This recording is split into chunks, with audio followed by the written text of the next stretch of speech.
Guys, good day sa ating lahat. Meron ako papakita sa inyo ngayon ng isang information or idea para sa mga nagpo-program at nagre-remap. Okay. So, meron ako ditong ECU, Honda Beat, Shindingen. Ang code ng ECU ay K81A and 12. Okay. So, papakita ko sa inyo yung issue ng karamihang mga nagre-remap or nagpo-program. Magbubukas tayo ng isang folder. Yan. Sa mga nakabili sa amin ng mga remapping tools na package na 5K, ito yon. Kasama to sa nabili nyo. Okay, so ang count dito ay 29 na. Ibig sabihin, marami ng ibig na plus to. Nagagamit kasi ito sa training. Every may training, ginagamit ito. So, ngayon, papakita ko lang sa inyo itong ECU ID na to. Napakahalaga kasi yan sa pagpa-plus ng program.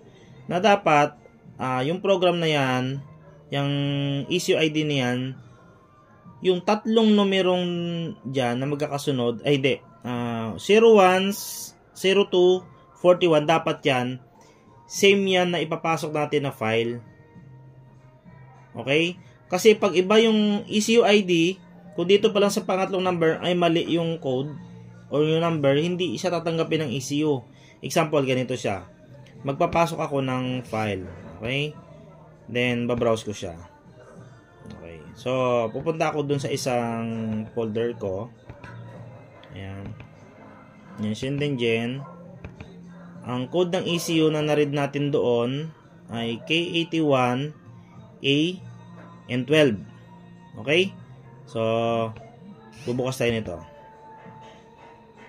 Ayan. Then, open natin. So, same din ang code ng ECU. Ito yung serial number na to. Ito yung nare-read natin doon sa ECU. Same, dapat same ang code na to o yung serial number na to, same doon sa serial number ng ECU. Kasi pag yan hindi match, hindi rin papasok. Invalid din. Ganun din sa ECU ID. So, dapat same sila. Pero pinakamahalaga dito yung ECU ID. Ngayon, i-write ko. Ayan. Pag ni-write ko siya, dapat tutuloy-tuloy siya. Papasok siya ng diretso sa ECU. Ayan. So, naglo-loading na siya. Nagre-ready siya. Preparing SID-K. Ayan. Nakalagay naman sa baba. So, nakalagay dito, Field Challenging SID-K. Bakit kaya? Buksan natin. Okay. So, buksan natin ngayon sa tuner po natin. Ayan. So, open natin yung bin. Dito sa file sa taas. Buksan natin. Open natin yung bin na binuksan natin kanina. Nandoon sa desktop. Tingnan natin kung ano ba yung ECU ID. No, nababasa ang ECU ID nito. Yan. Para alam nyo rin sa mga file nyo, paano nyo ayusin yung mga file nyo. Okay, so bukas tayo ng bin. Ayan, open natin. Then, bukas tayo ng XDF. Okay. So, yun. Buksan natin. So, dito, dapat category lang pipiliin natin dito kasi baka mabuksan natin ito. Parameter type, dapat category lang tayo. Then, click natin yung plus. Diretso na tayo dito sa info nakalagay dito. Information yan. Tapos, double click natin yung ECM ID. So, tingnan natin yung ECM ID niya. 0102A3007A. Okay. Dapat, ang ECU niyan, ang ECU ID niyan dapat ay 010241. Okay? So, yung tatlong number na magkakasunod na yan, yung 010241, dapat same yung ipapasok natin dyan. Kasi kapag hindi ganyan ang pinasok natin, magpi-field seed nga siya. Okay. So, ito yung nag-e-error. Kaya nag-field seed siya. Magbubukas naman tayo ngayon ng file na same sa tatlong number na yon. Ayan. So, sa mga wala nito, message lang kayo sa akin. Sa mga nag-abel sa amin, bigyan namin kayo ng ganitong file or bin. So, yun, nakalagay 30400K81A and 12. Buksan natin yan. Bukas tayo ng bin. Ayan. Open natin. Ngayon, diretso tayo dito sa ECM ID. So, tignan nyo guys. 010241. So, kapag same yung tatlo na yan, papasok yan doon sa ECU. Mas maganda ka kung lahat yung lima na yan parehas ang ECM ID. Pero tatlo lang require natin. Papasok na yan doon sa ECU. Pakita ko sa inyo ha. So, pakita ko sa inyo paano mapasok yan. So, buksan na siya Team Solid. Ayan. Dahil nag-error kayo na, exit muna natin. Then, bukas ulit tayo. Then, run. Ayan. Tapos, same. Ayan o, 010241. Tapos dapat same din yung serial number natin. Click select mode. At click natin yung write recovery, browse. Punta tayo dun sa folder kung saan natin nabuksan kanina yon. Ayan. So yung mga folder nyo guys, unti-unti nyo ayusin yan. Madali lang naman ayusin yan. Tignan nyo yung mga file nyo na gumagana sa bawat motor. Ayan. Magkakaiba kasi hindi porke bit, click, magparehas na hindi. Magkakaiba ng ID yan. Ayan guys, oh. So ngayon, i-write ko siya. Okay. So tingnan natin magiging result. Yung pinasok natin na bin ay may similarity sa ECM ID. Okay. So pag nag-failed seed, okay lang natin. Ulitin lang natin yung write. Okay, ulitin lang natin. Recovery, browse, buksan ulit natin doon. Ulitin lang natin yung guys. Kasi nakadetect sa kanina ng failed CD. I-write lang natin. Ayan. So, tingnan natin magiging result.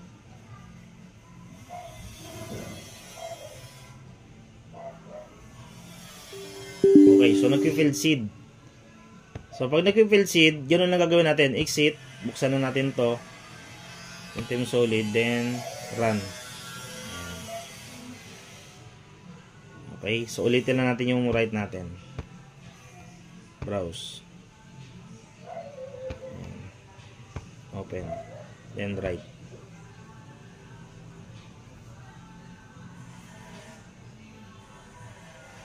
Kasi nakadetect sa kayo na ng ng failed seed eh. Okay, so gawin natin kapag hindi talaga papasok, on-off lang natin susian.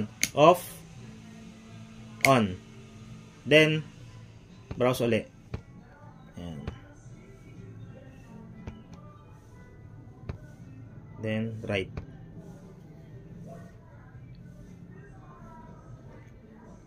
So, dapat papasok na yan. Okay? So, yan na siya guys. Pumapasok na. Inunop ko lang siya si Ann.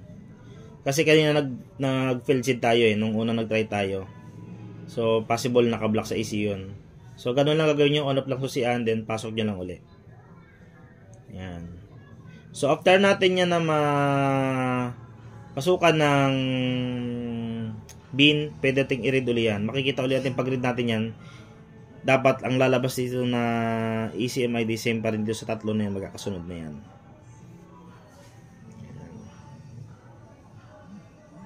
So, hanggang mag-ano lang yan, 100%, 44 to 50% pala tayo naglalaro. 100% yan laro niyan.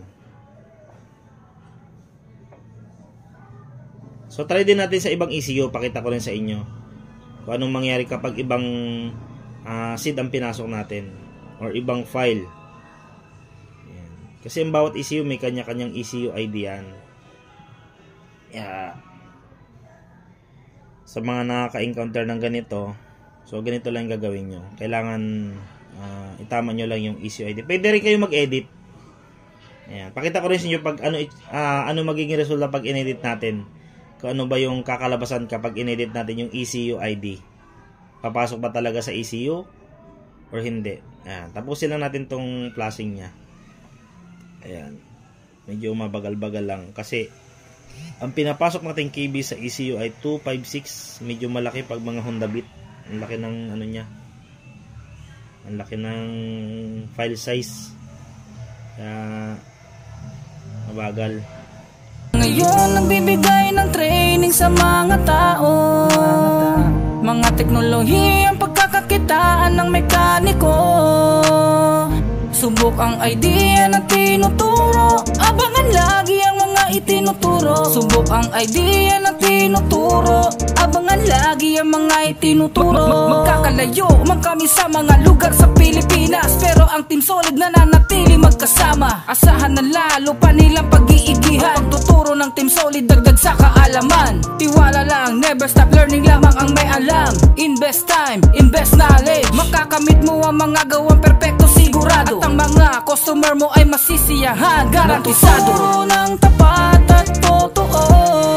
Team Solid, nagbibigay idea na walang kapalit. Team Solid, magkakaibang tao pero nagsama-sama sa Mga mekanikong nagtutulungan sa pag-angat. Team Solid, nagtuturo ng tapatan.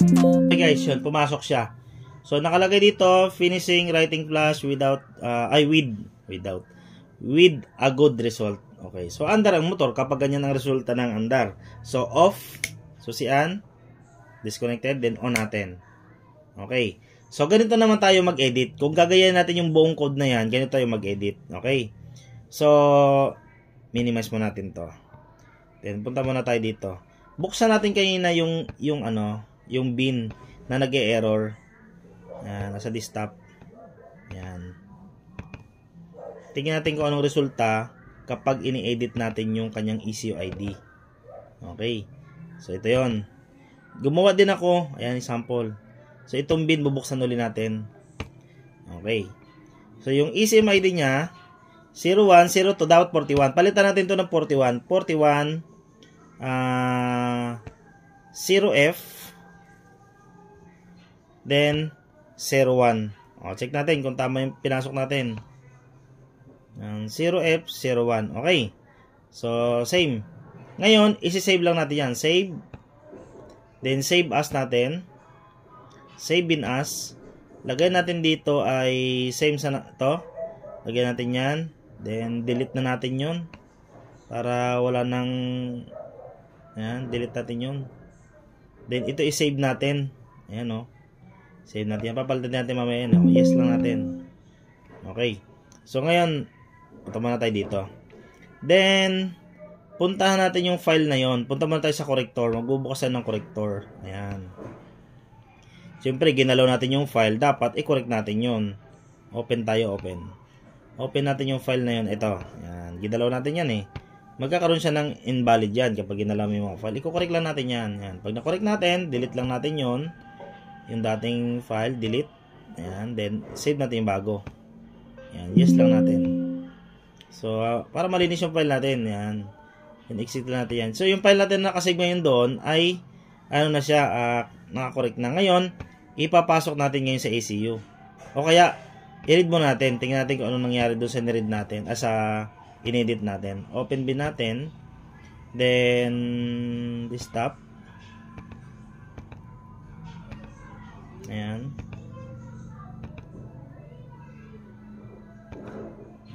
Ito yun, no? Open natin. So, read natin yung ECU ID. Ayan na guys, yung ECU ID nyo. Ayan. So, 01, 02, 41. Ang problema, naka-red. Tingnan natin kung paano natin to kukorek. Kasi dapat, ewan ko kung paano mag-edit daw. Sinampol ko lang kung i-edit natin yan kung magbabago ba. Hindi ko lang alam kung paano itama mag-edit nito eh. Siguro mag-research pa ako.